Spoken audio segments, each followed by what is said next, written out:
Breaking news చూస్తున్నాం. మాజీ ముఖ్యమంత్రి కేసీఆర్ కు క్లిష్టమైన సమస్య వచ్చింది. కొడుకు వైపు మొగ్గు చూపాలా, కూతురే ముఖ్యం అనుకోవాలా? ఈ విషయంలో కేసీఆర్ తీవ్రంగా మదన పడుతున్నట్టు తెలుస్తోంది. కొడుకో కూతురో తేల్చుకోవాల్సిన సమయం వచ్చిందంటూ బీఆర్ఎస్ లో చర్చ జరుగుతోంది.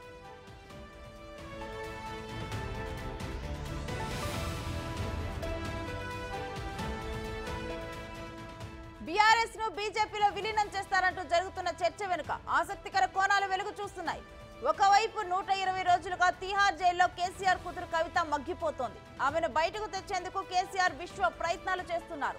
ఇందులో భాగంగా బీఆర్ఎస్ ను విలీనం చేస్తానంటూ బీజేపీ ముందు కేసీఆర్ ప్రతిపాదన పెట్టినట్టు తెలుస్తోంది.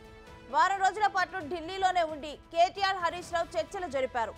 గతంలో తమ ప్రభుత్వ హయాంలో ఫామ్ హౌస్ ఫైల్స్ పేరుతో కేసు పెట్టిన బిఎల్ సంతోష్ తో పాటు బీజేపీ జాతీయ అధ్యక్షుడు జేపీ నడ్డాతోనూ చర్చలు జరిపినట్టు సమాచారం.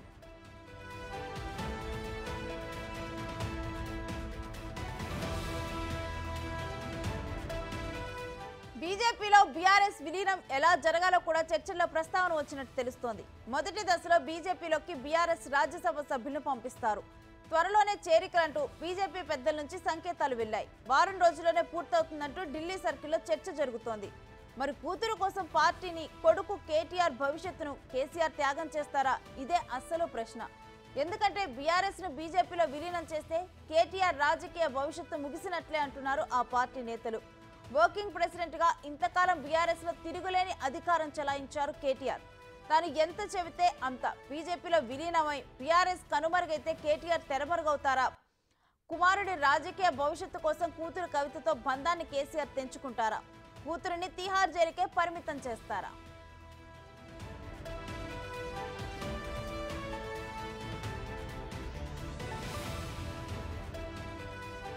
ఇక ఇదే అంశానికి సంబంధించి పూర్తి డీటెయిల్స్ మా ప్రతినిధి శివాని అడిగి తెలుసుకుందాం. శివ, కేసీఆర్ ఇటు డిసైడ్ అవ్వబోతున్నారా కొడుకా కూతురా అని చెప్పి? రైట్ రేణు, తెలంగాణ రాజకీయాల్లో బీఆర్ఎస్ సంబంధించి కీలక పరిణామాలు త్వరలో జరగబోతున్నాయి. దానికి సంబంధించి గత ఢిల్లీ పర్యటన సందర్భంగా దాదాపు 5 రోజులుగా ఢిల్లీలో మకామేసిన మాజీ మంత్రులు, ప్రస్తుత బీఆర్ఎస్ ఎమ్మెల్యేలు కేటీఆర్, హరీష్ రావు కవితతో ములాఖాత్ పేరుతో ఢిల్లీ వచ్చారు. తర్వాత బీజేపీ అగ్రనేతలతో సమావేశమైనట్లుగా కూడా ప్రచారం జరుగుతోంది. ఇటు బీజేపీ సంస్థాగత వ్యవహారాల ఇన్ఛార్జ్ బిఎల్ సంతోష్, బీజేపీ జాతీయ అధ్యక్షులు, కేంద్ర ఆరోగ్య శాఖ మంత్రి జేపీ నడ్డాతో కూడా ఇరువురు కూడా భేటీ అయినట్లుగా తెలుస్తోంది.